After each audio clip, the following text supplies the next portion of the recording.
Na sequência, agora, nós vamos ter a apresentação de 2 cases, como eu havia dito anteriormente.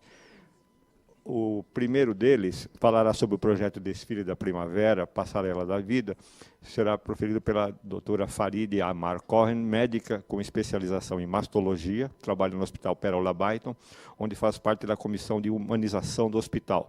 Trabalha juntamente com a Carmelina Amadei e a Luciana D'Andrea Scaramuzzi, que também estão conosco aqui. Na sequência, nós vamos falar sobre um outro case, que será apresentado pela Heloísa Navalon, designer que atua na moda no setor da moda desde 1985, dedica-se a ensino, pesquisa e prática de design de moda. Ela vai falar sobre o caso de moda e resiliência. Ok? Então, para iniciar, doutora Farideh, por gentileza, fique à vontade.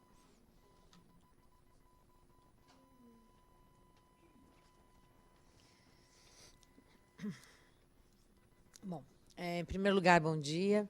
Em meu nome, em nome do Hospital Pérola Byton, da nossa comissão de humanização, que é composta por mim, Carmelina e Luciana, eu gostaria de agradecer o convite e gostaria de agradecer também a Heloíse, né, e a universidade por ter nos convidado a participar de um evento desses que eu acho a gente considera muito importante. Minha palestra, na verdade, vai terminar com a Heloíse começando, mas começa com o que o doutor Luiz acabou de dizer, que realmente cruza, né? Tem muita coisa que cruza. Então, na realidade, é o seguinte, eu trabalhei muito tempo com mastologia, né? Eu atendia pacientes com câncer de mama, e aqui, assim, o Hospital Pérola Byton atende pacientes com câncer, câncer de mama e câncer ginecológico, mas a grande maioria é câncer de mama. Então, eu vou me ater mais ao câncer de mama, né? E, durante muito tempo, eu trabalhei com pacientes com câncer de mama e era assim, a gente tinha que atender 70 pacientes em 4 horas. Então, era tudo muito corrido. E eu percebia que faltava alguma coisa, né? É aquilo que o doutor Luiz estava falando. A gente se sentir bem no que a gente está fazendo, gostar do que a gente está fazendo. E eu não me sentia bem. Não me sentia bem porque eu era mais uma pessoa preenchendo papel, né? A mesma coisa que ele estava ali no banheiro fazendo. É isso mesmo. Eu preenchia papel, pedia exame, mandava para radioterapia, mandava para quimioterapia. E eu percebia que alguma coisa faltava, porque no olhar das pacientes, né, elas pediam alguma coisa a mais, elas precisavam de alguma coisa a mais, né? E tudo isso foi indo, e um dia eu entendi o que era que faltava.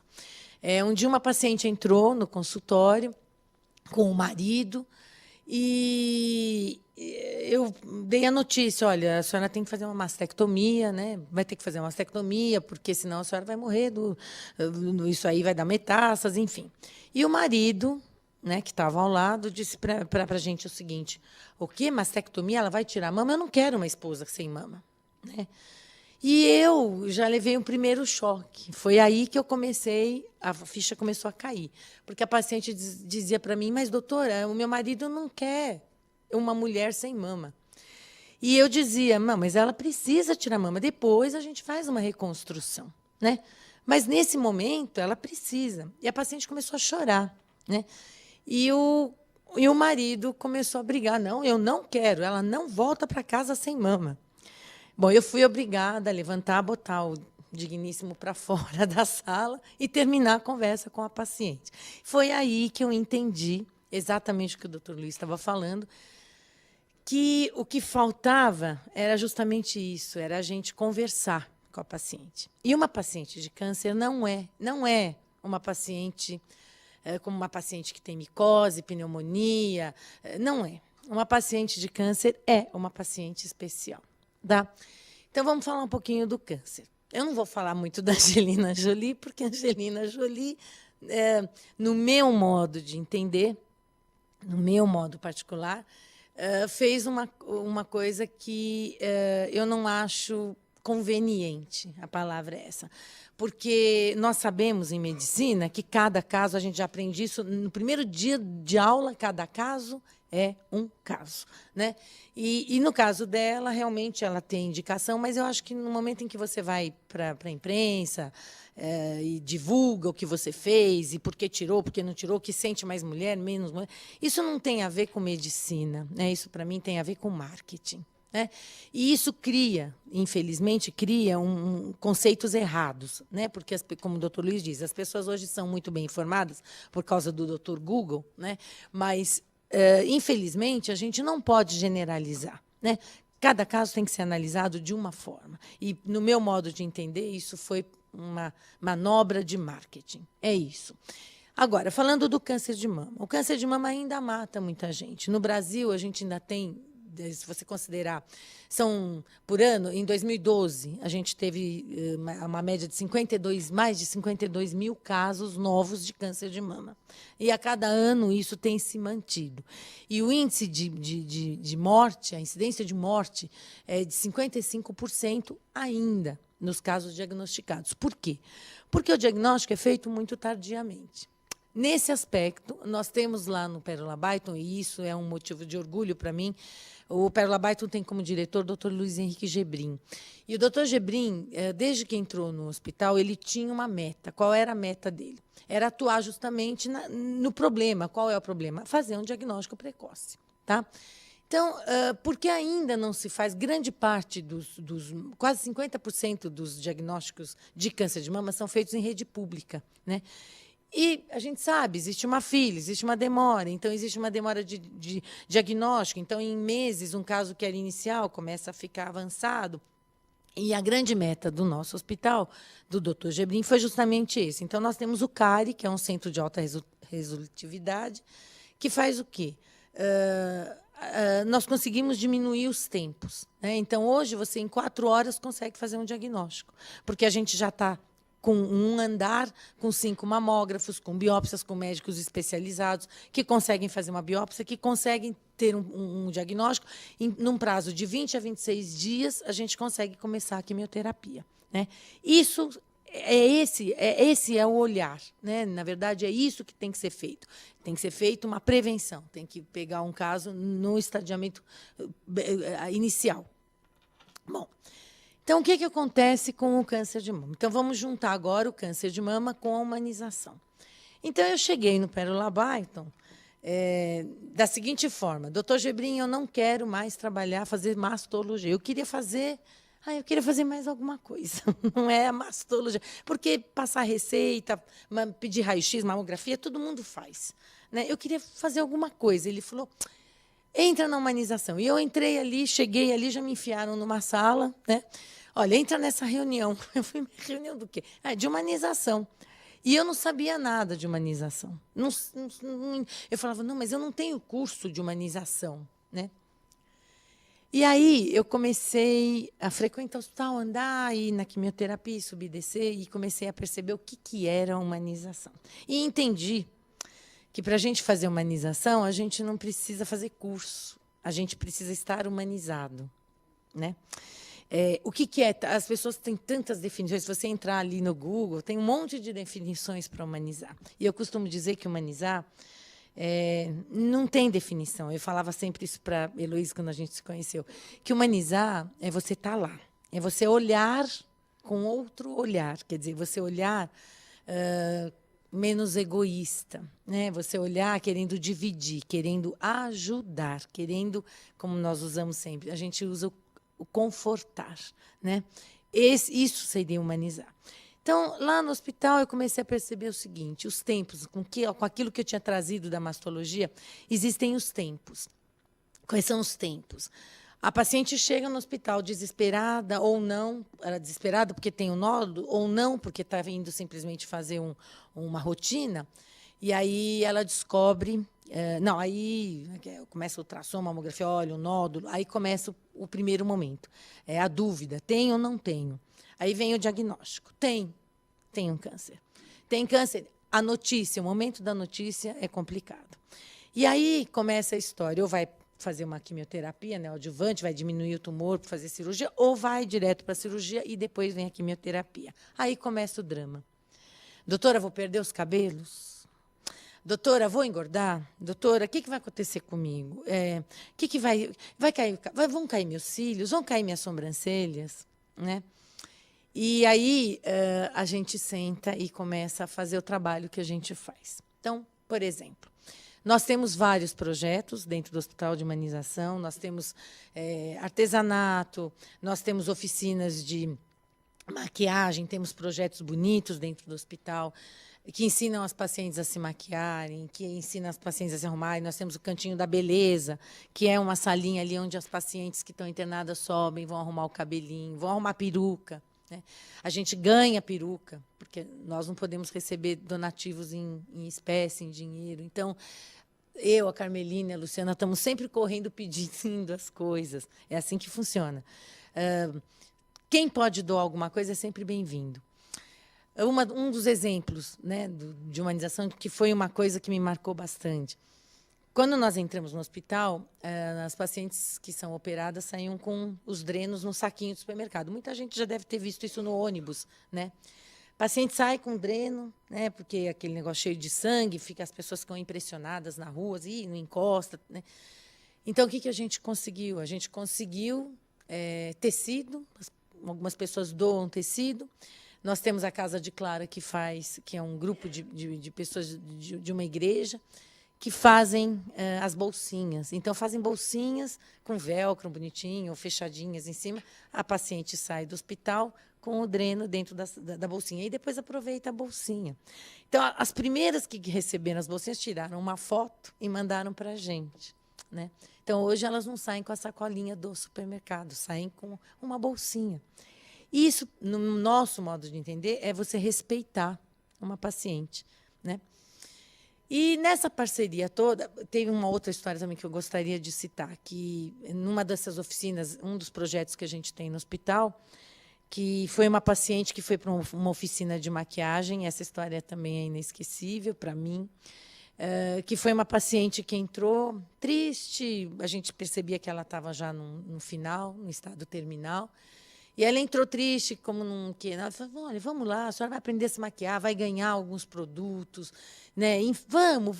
Ela falou, tá bom, vai, não estou fazendo nada, eu vou. Ela foi. E aí ela começou meio triste, não falava nada. E a gente, olha lá, está ficando bonita, hein? Está ficando bonita. Olha só como a senhora já mudou. Olha, fizeram a sobrancelha, olha, fizeram os cílios. Olha que bacana e tal. E aí, no fim, né, no fim do projeto, que dura umas 2 horas, ela levantou chorando, né, e veio falar assim, vocês não sabem o que vocês fizeram para mim hoje. Né? Ela falou assim, há muitos anos atrás, eu estava assistindo televisão com meu filho, e eles estavam doando aquelas sacolinhas com produto, com maquiagem, com perfuminho e tal, não sei o quê. E eu disse para o meu filho, filho, olha só, estão doando, olha que bacana. E o filho me disse, mãe, não faz mal, eu não posso te dar uma, mas um dia, com certeza, a senhora vai ganhar uma de alguém. E aí ela terminou, né, o projeto ali, e esse pessoal que faz o projeto no hospital deu essa sacolinha, deu uma necessaire com os produtos. Ela falou, vocês não estão realizando o meu sonho, vocês estão realizando o sonho do meu filho. E essa paciente faleceu, acho que menos de um mês depois. Né? Então, ficou para a gente essa sensação de dever cumprido. Era isso que faltava quando eu atendia aquelas pacientes. E numa dessas coincidências, a gente com projetos, já há algum tempo atrás, eles lá no hospital, percebendo isso, tendo esse olhar que eu tive, mas antes de mim, pessoas que estavam no hospital antes de mim, criaram um dia de um desfile, que foi denominado Desfile da Primavera, Passarela da Vida. O que era isso? Era um dia dedicado à autoestima das pacientes com câncer. Por quê? Porque a gente vê aquela paciente entrando no hospital durante meses, durante dias, e vai fazer exame, vai fazer controle, e vai fazer cirurgia. A paciente estava sempre lá, mas assim, desanimadinha, com a autoestima baixa, aquela peruca torta, aquele lenço feio. Sabe, não precisava disso. Né? A gente precisava ajudar as pessoas perguntavam assim, perguntam até hoje, doutora, mas é importante, a senhora acha que a autoestima cura o câncer? Não é. A autoestima alta, boa, não cura o câncer. Mas a gente sabe, né, que quando a gente está bem, a gente estava até falando agora de fazer uma comprinha, quando a gente está carente, mulher precisa fazer comprinha, precisa de sacolinha, é sempre gostoso a gente ganhar alguma coisa, a gente vê que a gente está investindo na gente. Então, a gente sabe que quando a gente está bem, a imunidade da gente fica um pouquinho mais alta. Né? Isso quer dizer o seguinte, quando você está de bom humor, você pode perceber, você está de bom humor, você está distraída, você está envolvida com alguns projetos, você não pega gripe, você não pega nada. Né? É só você estar um pouquinho mais para baixo, pronto, a gripe te pega. Então, a imunidade é importante. Ela não cura o câncer, mas ela ajuda a passar pelo momento, pelo tratamento. E aí, criaram justamente um dia para isso, para fazer a paciente se sentir cuidada, encarinhada, bonita. Né? Tirar aquele preconceito de que paciente de câncer tem que ser feia. Né? Paciente de câncer é azul, é cinza, não tem cabelo, engorda, inchada, não tem cílio. Era para isso. E aí foi denominado o desfile da primavera. Por que primavera? Porque a gente acredita, a gente sabe que primavera é renascimento, é um mês em que brotam as flores. Né? Então, é um renascimento. E ficou Passarela da Vida. Por quê? Porque algumas parcerias, né, alguns voluntários ajudavam a gente, forneciam roupas e sapatos, etc. E tal, e a gente montava uma passarela no hospital e elas desfilavam. Né? Convidavam os familiares, as poses que elas faziam. Vocês vão ver depois, num calendário aqui, o que é isso. Bom, veio vindo há 3 anos atrás, esse ano vai ser o 3º ano, por uma coincidência, porque a Carmelina, que faz parte da nossa comissão, a gente queria mudar um pouco o conceito, porque eu dizia, gente, mas desde que eu cheguei aqui, festa da primavera, é um negócio tão triste, né? Todo mundo chora, e uma que tira a peruca e chora, e outro chora, e todo mundo chora. Mas será que a gente não pode fazer uma coisa um pouquinho mais para cima, né? Porque, afinal de contas, a autoestima, junto com a alegria, né, vai fazer melhor. E eu achava aquilo tão triste. Aí, enfim, um dia a Carmelina, no carro, ouvindo o rádio, ouviu um projeto de moda na Embi, Morumbi, não sei o que. Ela começou a prestar atenção, pegou o telefone. Bom, enfim, nós chegamos na Universidade de Embi, Morumbi, chegamos na Heloíse. Chegamos na Heloíse, quando nós começamos a contar para a Heloíse, para a Miriam, o que era o nosso projeto dentro do hospital, ela começou a chorar, ela chora até hoje, já está chorando de novo. Então, chora mesmo, porque eu também choro, todo mundo chora, porque assim, é a convivência, não é o projeto em si. Não é o projeto em si, quer dizer, não é o que acontece, mas é a convivência que a gente tem com essas pacientes durante todos esses meses. Né? Eu vou dizer uma coisa para vocês. Eu já passei por muita coisa, mas eu tenho certeza absoluta que eu melhorei. Eu me tornei uma pessoa milhões de vezes melhor quando eu comecei a conviver com este lado do câncer de mama, com a humanização. Né? E aí nós sentamos com a Heloíse, e é impressionante, porque a gente bola um tema, a gente senta lá no hospital, nós 3, assim, conversamos, e se a gente fizesse um tema assim? Mas não vamos falar nada para a Heloíse nem para a Miriam, nós vamos chegar lá e vamos começar a discutir. É impressionante, porque a gente começa a conversar e a Heloíse vem com a mesma ideia. E a coisa cruza e a festa sai. Né? E então, no primeiro ano, eles ajudaram a gente nesse desfile. Foi lá no hospital. O nosso espaço é muito pequeno, né? Eu estava comentando isso antes, que eu acho que vale a pena a gente dizer, que nós temos um volume de ideias na comissão de humanização que não cabe no espaço do hospital. Nós gostaríamos muito de poder fazer muito mais coisas pelas pacientes, que, infelizmente, por questões físicas e financeiras, né, a gente não consegue fazer. Mas a Heloíse, a Miriam, o pessoal da Embi Morumbi, eles abraçaram essa nossa causa. E, no primeiro ano, ajudaram a gente num pequeno espaço que a gente tinha. No segundo ano, que foi ano passado, essa festa foi feita lá na universidade. E, assim, eu não sei, eu não consigo, eu já tentei, mas eu não consigo descrever o que é. Eu não sei. Eu acho que vocês vão ver um vídeo daqui a pouquinho e vocês vão entender o que significa fazer isso para uma paciente de câncer. Paciente de câncer, mas tem paciente de... Tem, mas, como eu disse, a paciente de câncer de mama é especial. Porque a mama, a gente sabe que é assim, a mama faz parte da silhueta, é um órgão sexual, né? É um órgão... É importante.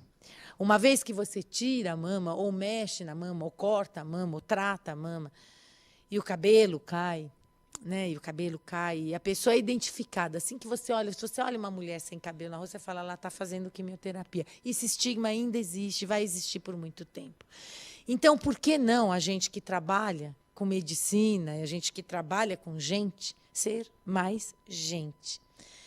Eu costumo dizer que a vida não tem sentido, não tem para mim, se a gente que pode e recebe tanta coisa, porque a gente tem, graças a Deus, a gente tem mais condição, seria muito egoísmo da gente não dividir isso. Então, a vida não faz sentido nenhum se você receber e não souber compartilhar, e não souber dividir.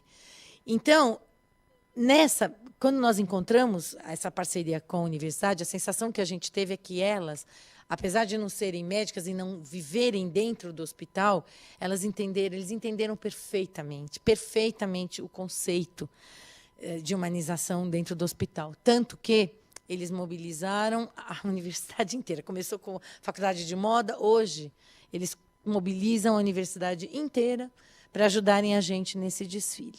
Tá? Então, na verdade, eu acho que assim, não é... Você não precisa ser médico, você não precisa ser psicólogo, você só precisa ser gente. Né? É só aprender a dividir um pouquinho, a dar um pouquinho mais. Né? Eu queria mostrar para vocês o calendário do que eu estou falando, que é assim, num dos anos que a gente fez esse desfile, a gente teve uma parceria com a TV Record, né? Nem era a TV Record, era o Ressuário, era o Projeto Ressuário, que ofereceu para a gente um dia, além do desfile, porque eles participaram do desfile, ficaram extremamente emocionados, e eles falaram, não, é o seguinte, nós vamos dar de brinde, presente para as pacientes, um dia no nosso estúdio. Então, foi a festa. Elas chegaram ali, elas tinham refeição, maquiagem, foram onde os artistas passam para serem maquiados, vimos alguns artistas lá, e resultou nisso aqui. Né? Essa aqui é a Pérola Baiton, que foi uma das fundadoras lá do hospital.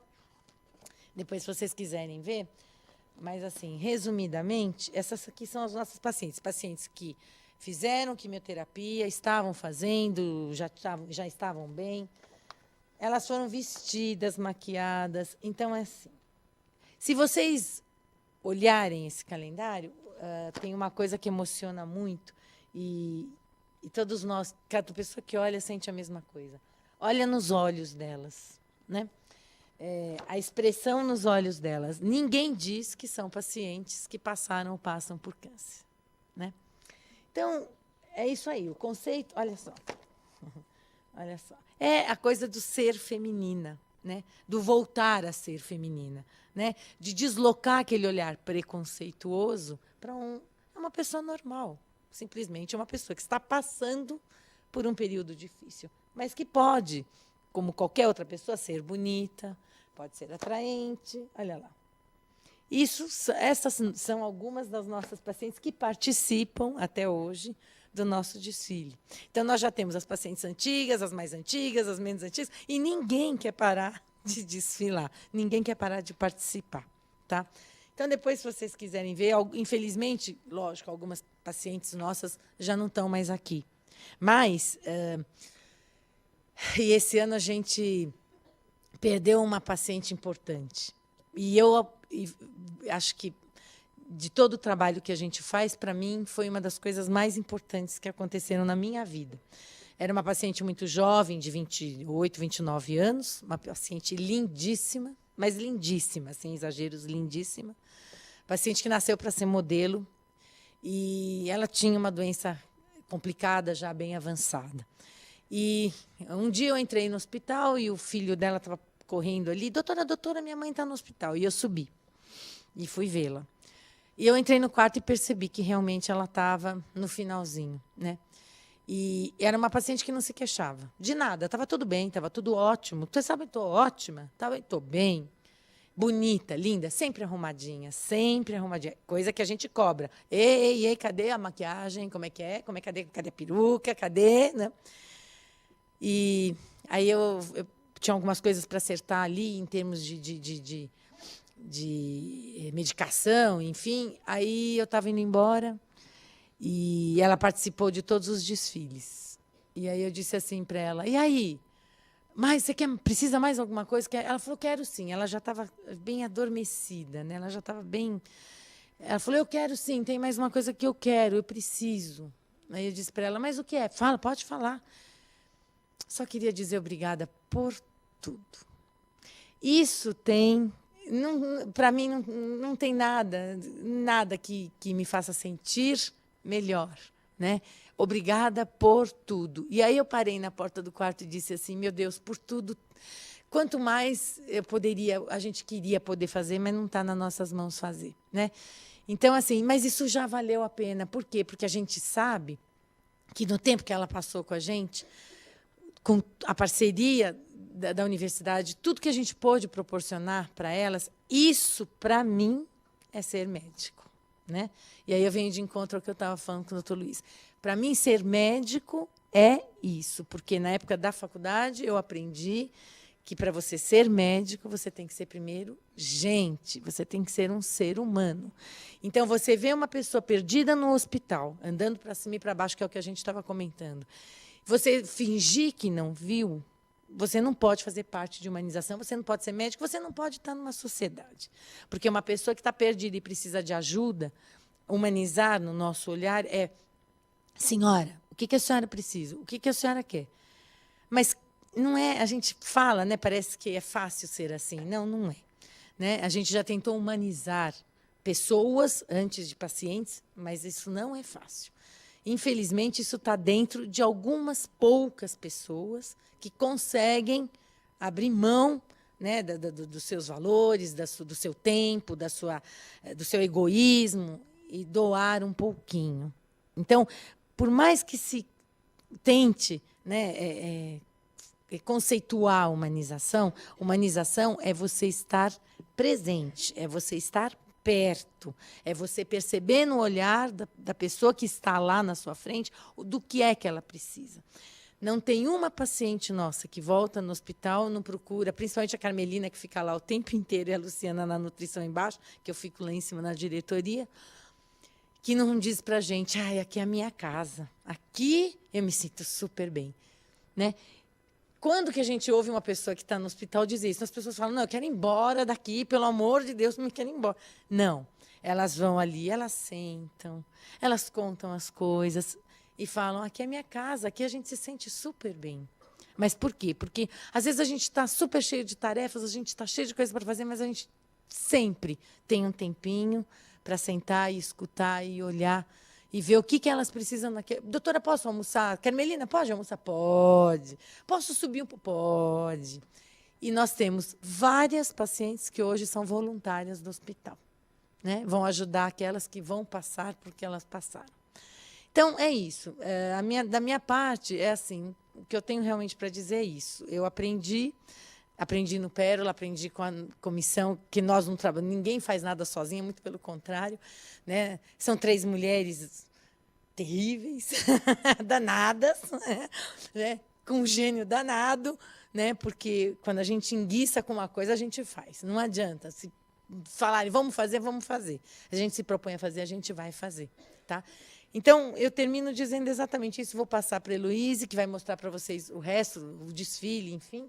Eu só termino dizendo para vocês o seguinte, médico, o doutor Luiz sabe disso, médico tem de monte, tem aos montes. Todo ano se formam aí milhares de médicos. Pessoas, gente, seres humanos, está difícil da gente encontrar. Tá? Então, se cada um puder fazer um pouquinho, humanizar não é dentro do hospital, humanizar é em qualquer lugar, no supermercado, na farmácia. Humanizar é tratar bem pessoas. No meu modo de entender, é tratar as pessoas bem. É deixar de ser egoísta, deixar de viver naquele nosso mundinho e aprender a dividir. A gente cresce, a gente melhora a gente melhora e a gente vai estar ajudando. Tá ok? É isso que eu tinha para dizer. Obrigada, Heloíse. Continua.